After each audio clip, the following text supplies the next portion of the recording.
Okay, we begin again. Sorry about that. I was not on the Wi-Fi, so I wanted to disconnect and reconnect and all those things. So welcome to the Wine About It Wednesday.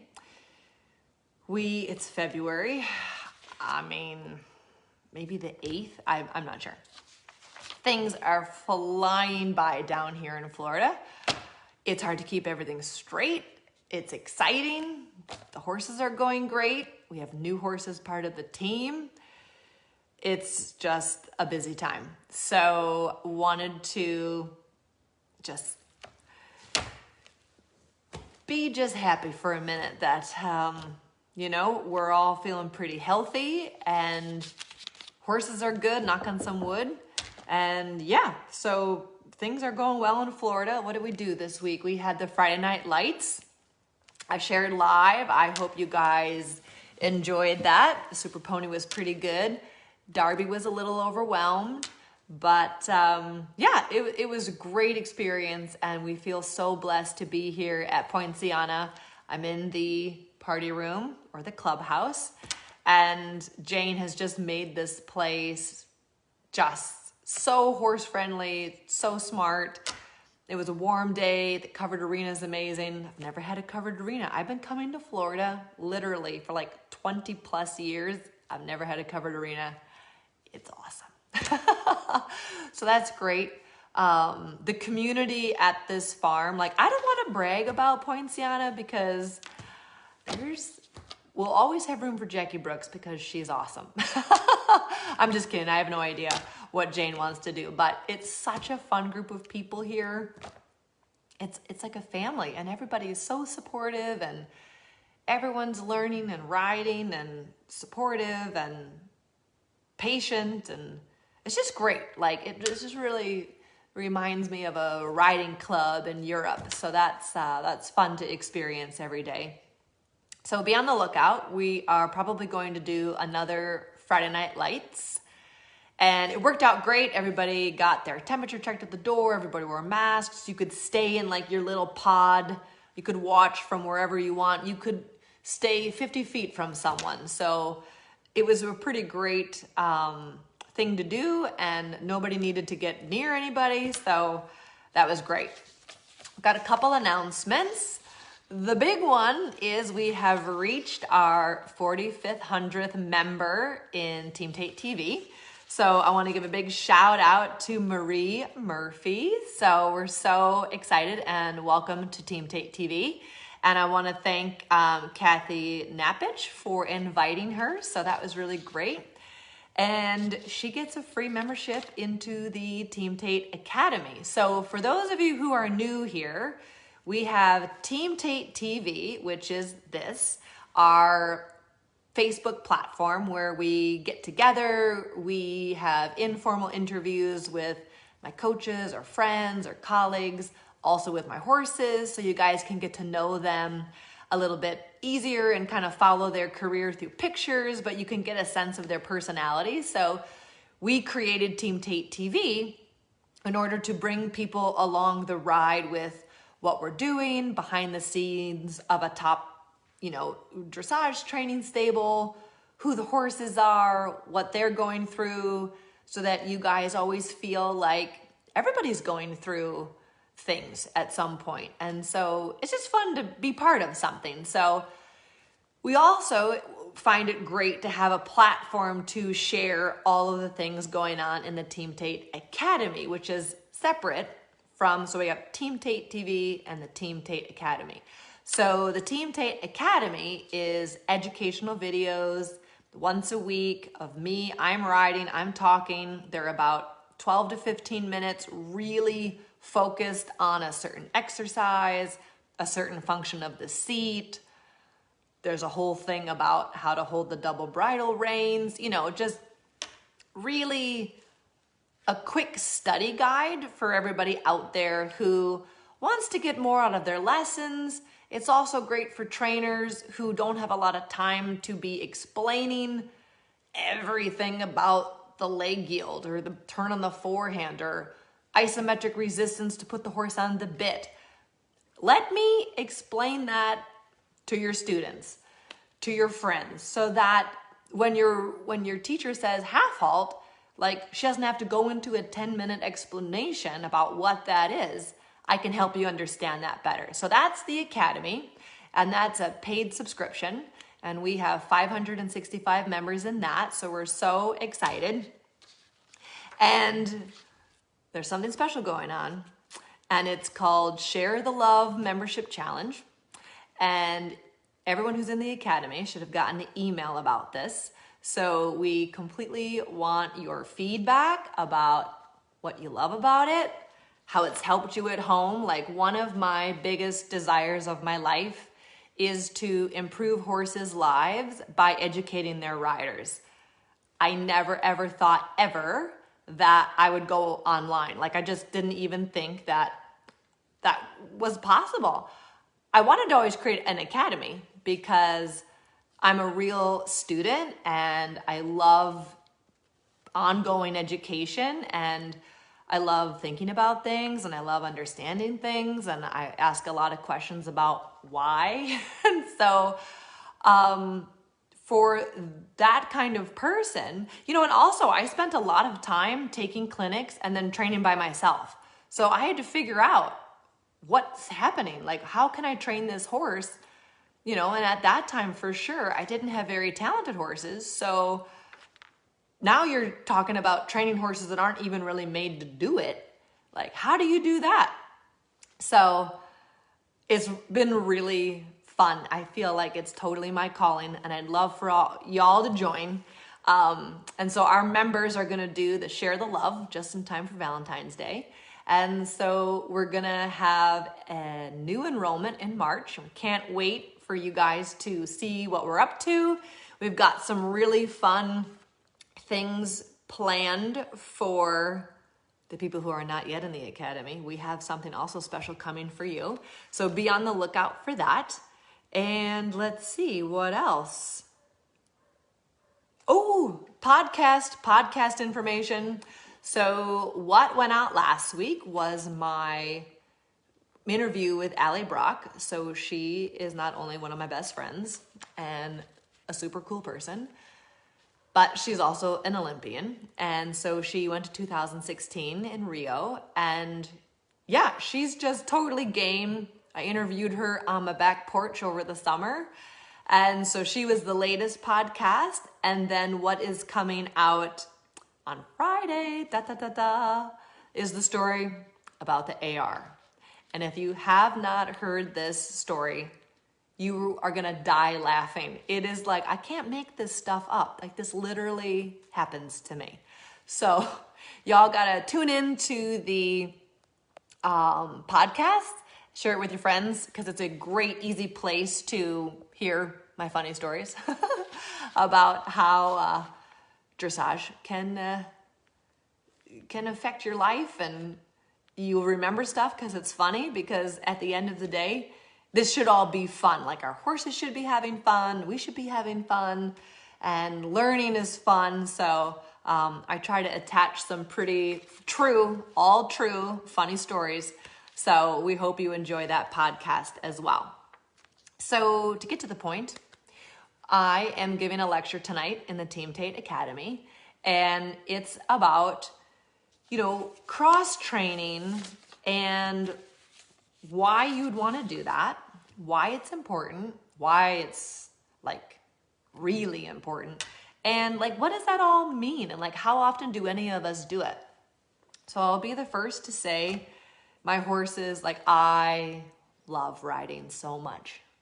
I love horses so much, like more than anything. So, making them happy is like a huge piece of what makes me tick. Like, I just love seeing my horses happy and excited about the work, fit and strong and sound in their bodies.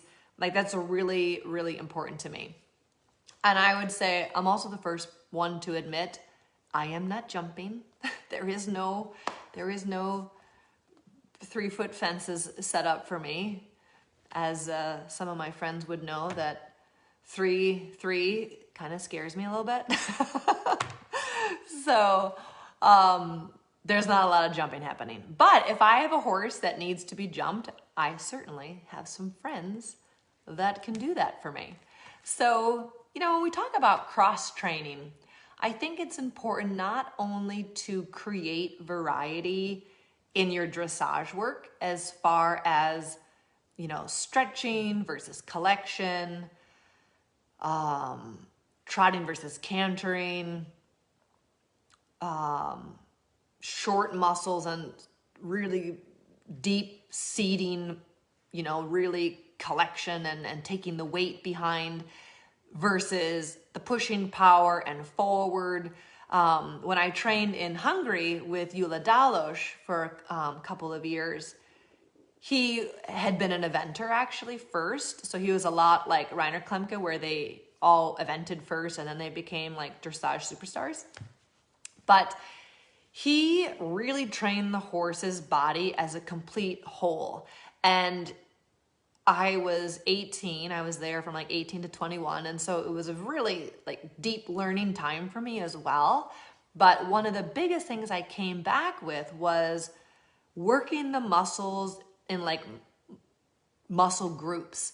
So like the first day back to work, we would really go, about circulation and forward and free and flowing, and for sure control, because he would a lot of times put his pointer finger up and he'd be like, Jessica, more control.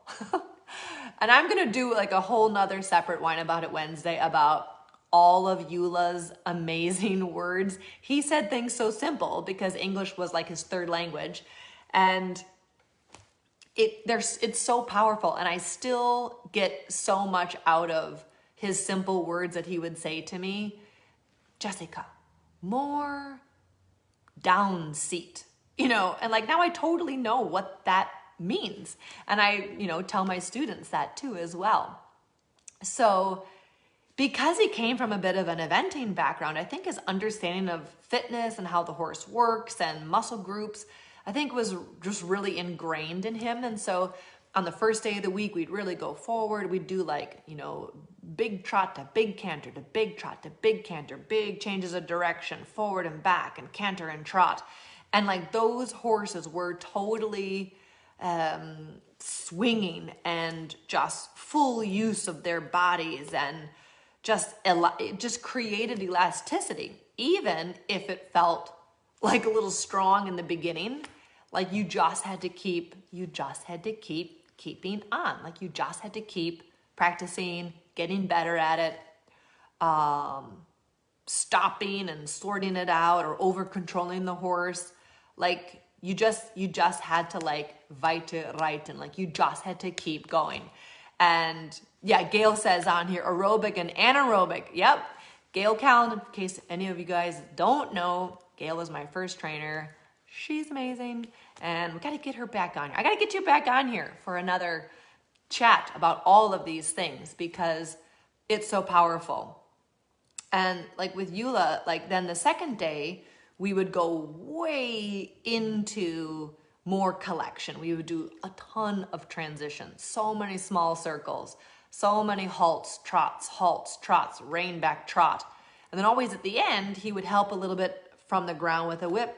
And he would always say, Jessica, more gymnastics is what he would call it. He would never call it piaffe.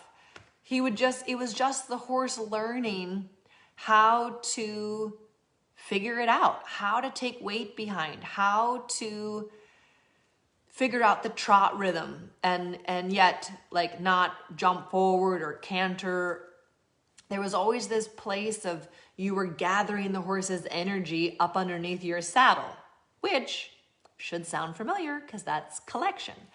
And so it was just a brilliant time in my life, and Gyula was just an incredible teacher, and I learned so much. And when I started to think about this lecture for the cross training, I thought, wow, there's so much in there that I don't even know at the moment I was even understanding exactly what we were doing. But I felt how strong my horses got. It was incredible. The Prix St. George and the Grand Prix test became easy because the amount of transitions and shoulder in, 8-meter circle, halt, rein back, trot, center line, half pass, new direction, shoulder in, small circle, halt again, trot. You know, I mean, it was a little military-ish, but at the end of the day, so was eventing, right? Like that was all part of training the horse to be able to do all 3 of the disciplines. You know, it's incredible. So tonight, you know, I'm going to talk about lunging. I'm going to talk about riding out on uneven surface, in-hand work. Then we're going to have a special guest to talk about long lining. And I'm sure so many of you might have a little clue who that might be. But I thought I would, you know, bring the expert in, talk about long lining, because that is something we definitely incorporate, but I don't do it personally because I married someone who does. So I think it's, you know, really important, especially during the winter when the horses are cold and frisky and the snow is falling off the roof, because I'm sorry for all y'all who are up north and it is like a snowstorm. So that's like snow falling off the roof is traumatizing for everyone. And you can kind of see it like hanging down and you're like, please don't come down right now. And, you know, so then lunging is a great idea. And I think it's a wonderful skill. And like I always say, ain't no shame in bringing the lunge line out. You know, it's so important to be, number one, safe. So that's always mean you should always learn how to do it properly. The correct length of side reins. I also love to see my horses from the ground because I get a lot of information watching them work, you know, from everything, from the look in their eye. I really have a thing where when I'm on the ground, I really want the horse to connect to me. Like, connection is a huge piece for me. And I'm dressaging them every day, but what I want is harmony and a deep connection. And so that's part of, you know, even when I ride past the mirror, sometimes the most important thing I look at is that horse's eye. Like, what is he thinking about what I'm asking him to do? Does he feel it's fair? Have I prepared his body? Is he ready and capable of saying, yes, I can do that? You know, so that's huge. And yeah, Dawn just said, love groundwork. It allows you to connect and visualize. Exactly. I start to learn about, I mean, I feel a lot of it too, but when I can see it, which hind leg is the weak corner? How does that brace? You know, does it counter brace, or is it unilateral that then it goes onto the same like inside rein? And what does the horse loses attention? Can I keep his connection with my voice? All kinds of stuff. I love hand walking for that. We just got a new horse. I know you guys saw my post. Really exciting. He is literally like the sweetest horse ever, and he's super fancy, and so that's exciting. Thank you, Helgstrand, for the support on such a wonderful horse. So that's very cool, but you know, he needs a lot of work. He's been in a sale barn and, you know, all kinds of things. So it's important to be able to connect with him and hand walk him and spend some time on the ground with him so that he can know I'm his person as well. So groundwork is a great way to connect to everyone, get to know the horse, you know, because again, like I love grooming horses. Like if I could be a professional groom, I'm a very good braider. I would love that, but I like to ride them too. So for me, like being able to spend time in the arena, just being with them and seeing their reactions, really is a fun way to connect. I do a lot of, I mean, now since I was left alone during COVID, I never did a lot of groundwork. And, you know, I remember a lot of the things that Claudio showed me with my horses last season in Florida.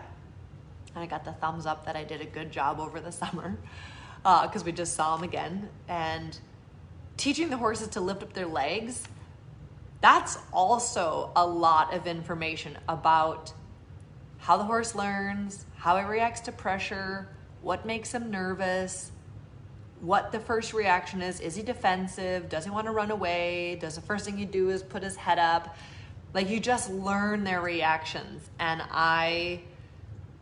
the whole point is to like know thyself through the information horses are giving us, but also to know the horse. Like, I remember reading a thing way back, I think it was in Horseplay magazine, and I think it was Margie Goldstein. There was like a picture of her, and she said, in order to ride the horse well, you have to know it as well as you know your best friend. I think I was probably 12. And I have never, ever forgotten that. And I take that really serious and literal. Like, those horses are my best friends. And I want to build them into a beautiful athlete, but I also want to really know what's the best route for them. You know, does that horse love to go, like Gideon loves a big open field, loves to canter and jump, you know, get like frisky, and, you know, he loves big open spaces. Summer, my Red Queen, Sir Donner Hall Red Queen, hated big wide open spaces. So the polo field, and I attempted it a couple times, and it ended okay, but it was a little hairy in the middle. So like, every horse is different. You know, some horses love, you know, they get a lot more confidence by going really forward and bold and jumping up into their backs and over their, you know, top lines. And other horses are a slow cook. We call them the rotisserie chicken, that they need to just like cook for a while until they get really soft and gooey. You know, other horses want to go forward to get there. But it's all about asking your horse those questions, and doing this variety of work is really important, because you'll get to know that, you know. Fiji had to go out twice a day, every day. And the afternoon was always like a 45-minute walk, but like, I could tell if we missed a day, you know, and he would just be like, you know, kind of too gooey, and he needed to like tighten up a little bit. So, and that horse, for sure, he was not a slow cook. Like, he was a light it on fire kind of guy. And then other horses are crock pots, you know, just like put the stuff in, turn it on, and come back later, because they're all a little bit different. But I do want to advise everybody out there is find your horse's way into suppleness, because to build up a strong athlete, we need them to be strong. We need them to find strength. And of course, suppleness equals strength. And so you want to figure out what kinds of muscle groups, you know, does this horse have a tendency to rely on? What is he not aware of? And how can I marry the two? Because a lot of times we've got these, like Darby, who's like this, like muscle-bodied, I mean, just boxy and strong. Denali too, like he is like, ooh, you know, he is buff. And then you have Freddie, who's like loose and elastic, and he's like Gumby and nothing's attached anywhere. They're like best friends in the stable, but they're so different. And as Charles de Comfy, my mentor of 30 years, always says, we must always do what the horse needs and not what he wants. And it's usually the opposite. So the horses that are high and tight and running, just slow down, put their neck down. Horses that want to be rolling down the wheelbarrow onto the forehand and like slow and lazy and down, need to get up and short and quick and lots of transitions to change their balance. And so it's fun to kind of think about, again, and I know I have a lot of horses. We have 16 over there, and I think like 7 up at home in South Carolina. But it's like, who are you? Like, who are you in your temperament? But who are you in your body? What kind of muscles do you have? What can I do in my program to help you bloom into this ambidextrous and supple athlete? And that's what we are going for. So cheers to that. I don't have any wine, but for all you at home, cheers to that. Making your horse a supple athlete, and not only supple in the body, but supple in the mind. And all of us can work on that. So with that, I'm gonna go prepare for the rest of my lecture. Thank you guys so much for joining, and I will see you soon. I'm sure I'll get a Meet the Horses interview done in the next couple days as well. Let me know who you want to meet. All right, I'll talk to you soon. Make it a great night, guys. Bye.